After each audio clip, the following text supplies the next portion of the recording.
Assalamualaikum warahmatullahi wabarakatuh.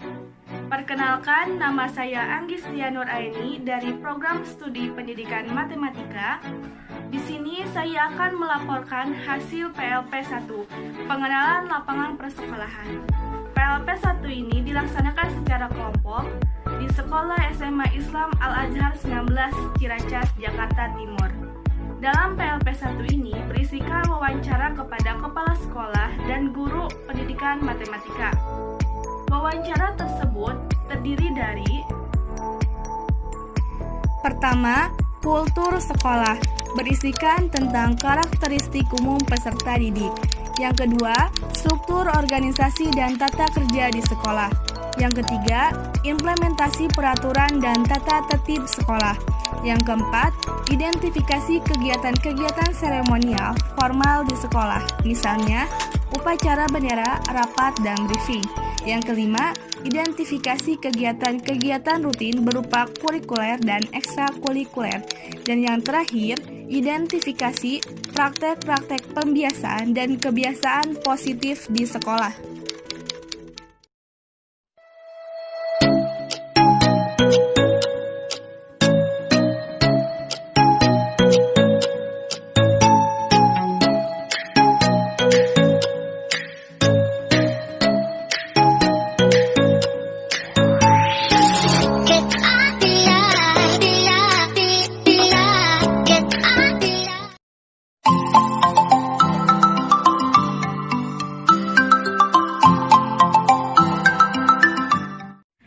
Bismillahirrahmanirrahim. Assalamualaikum warahmatullahi wabarakatuh. Waalaikumsalam warahmatullahi wabarakatuh. Sebelum kita memulai, mungkin perkenalan dulu ya Pak, dari saya sendiri, Lutfia Fitriani. Saya Anggis Tia Nur Aini. Saya Farhalilia. Saya Amanda Purwitasari. Saya Nisa Dita Ramawati. Ya, selanjutnya mungkin dari Bapaknya. Nama saya dari dulu sampai sekarang masih tetap ya. Dedi Rubadi ya, Dedi Rubadi. Di sini baru jadi masa sekolah 1 tahun. Dulunya wakil, sebelumnya pasri kan. Saya mengampu pelajaran fisika. Itu ya. Mungkin itu ya. Saya lanjutin. Sebelumnya Bapak jadi wakil di sini, berarti Bapak udah lama di sini, Pak? Mulai awal ada sekolah ini, bukan mulai awal ada sekolah ini ya, jadi tukang bangunan awal. Mulai angkatan pertama, saya sudah di sini. Jadi 2016 ya mulainya. 2016, sekarang 2004 tahun, ya nginjak 5 lah gitu. 5 tahunan gitu. Masih terhitung masih muda ya Pak? Iya. Sekolahnya? Masuk ke sekolahnya, bapaknya udah tua. Sekolahnya ya udah, kalau saya udah tua. Iya. Ya baru segitu lah, baru meluluskan 2 angkatan. Ya. Kan satu kalau angkatan 3 tahun. 5 tahun ya 2 angkatan. Ya. 4 ya 2 angkatan. Tapi yang angkatan kedua belum belum diumumkan kelulusan atau kemana-kemananya, terutama UTBK kan belum ada kelulusan gitu. Itu ya, terus Keren sih tadi, tapi prestasinya kayaknya udah banyak ya Pak? Iya, prestasinya. nggak tahu ya banyak. Ya alhamdulillah ya, semua emang harus berprestasi gitu ya. Karena terus terang saja kita punya moto juang, aku mantap gitu.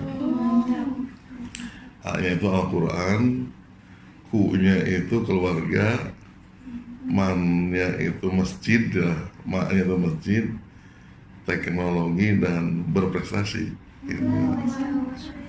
Jadi insya Allah Al-Quran kita dahulukan. Semua anak yang daftar atau dititipkan di SMA ini setelah alumninya wajib bisa baca Quran minimal itu, sehingga kita selain turunan dari Al-Quran itu kan dihafal ya, Maka ada program tahfiz gitu.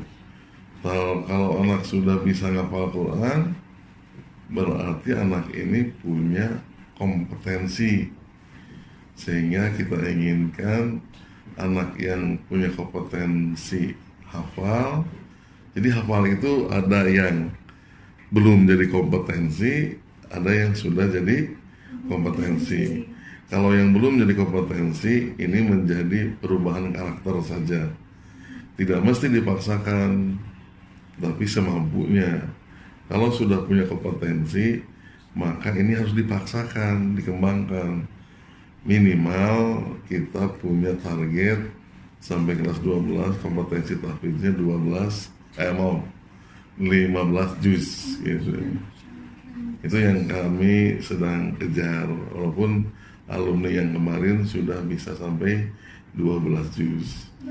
Jadi dengan strategi yang baru, mungkin langkah-langkah yang lain, tetap kita akan membuat mengejar anak yang punya kompetensi di tahfiz 15 juz. Ya, selain harus ikhlas, karena dengan keikhlasan di tahfiz, ya insya Allah orang tuanya pun punya keuntungan gitu, sesuai dengan hadis Rasulullah bahwa siapapun yang menghafal Al-Quran, maka nanti orang tuanya akan dipertemukan dengan anaknya sambil diberikan mahkota dan jubah yang luar biasa indahnya gitu. Jadi Pak, itu yang anak-anak hafizah ya, itu mendapatkan reward gak Pak? Seperti beasiswa gitu, apa gimana Pak?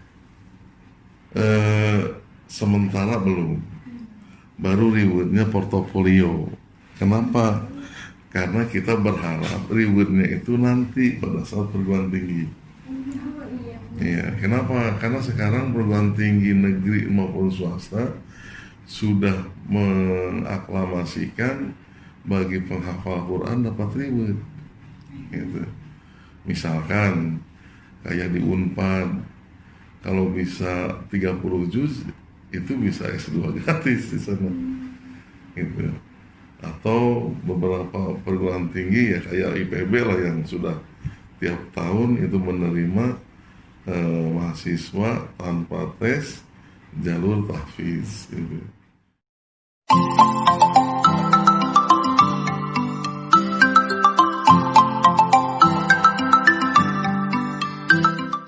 Assalamualaikum warahmatullahi wabarakatuh.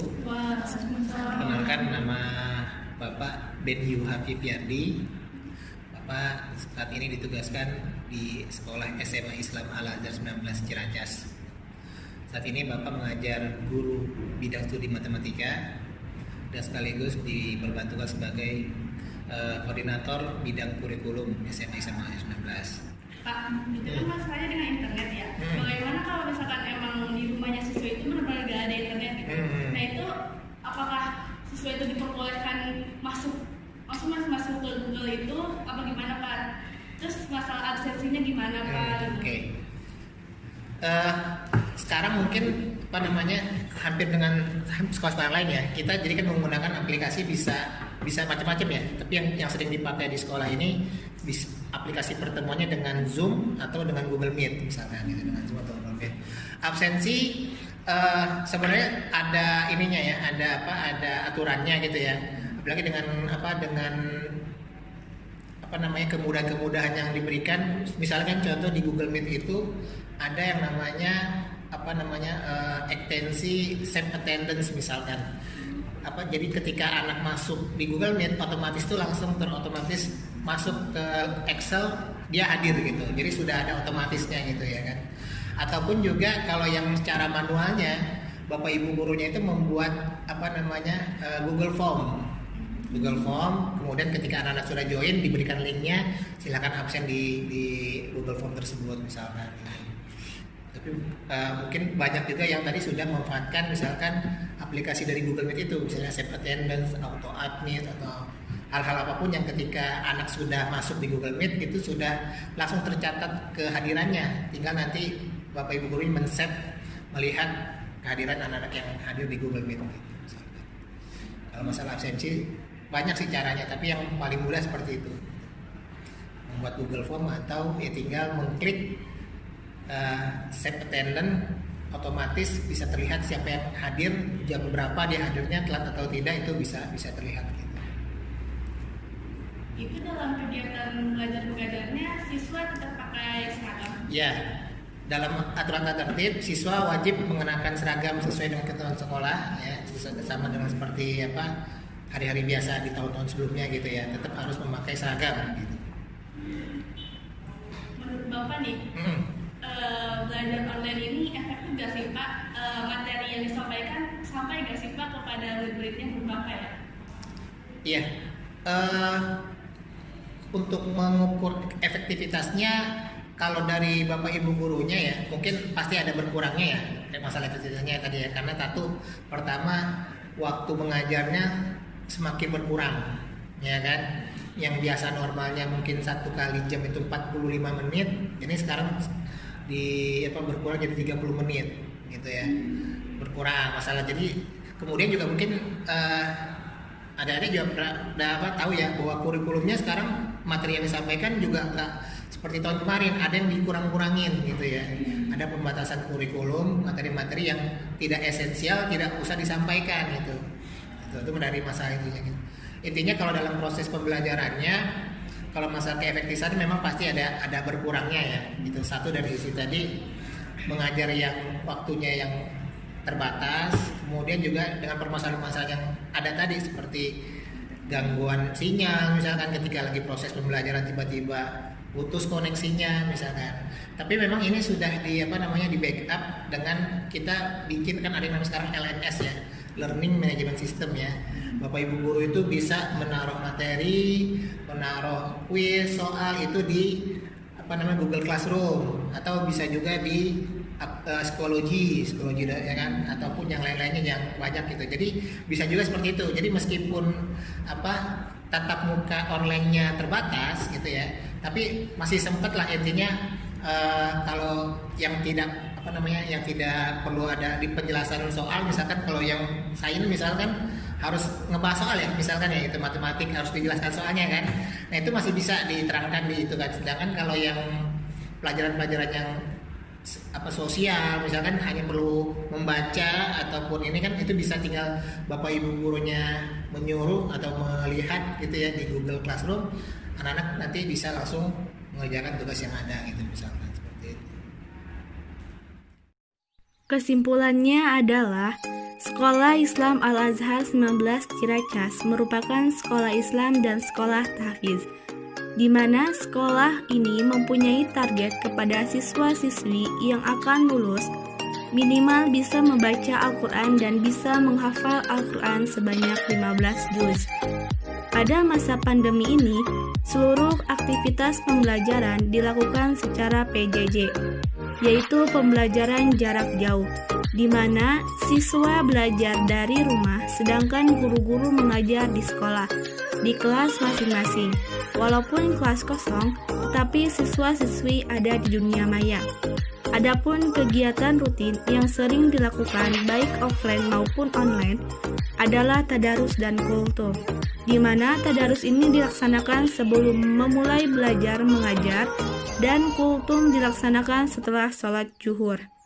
Dalam hal tata cara kerja pada masa pandemi ini adalah jam kerja dibatasi dengan 5 jam di sekolah, dimulai pukul 7.30 sampai dengan 13.00.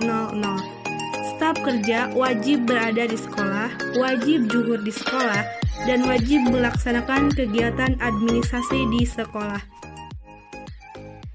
Sekian laporan PLP 1 dari saya, kurangnya mohon maaf. Wassalamualaikum warahmatullahi wabarakatuh.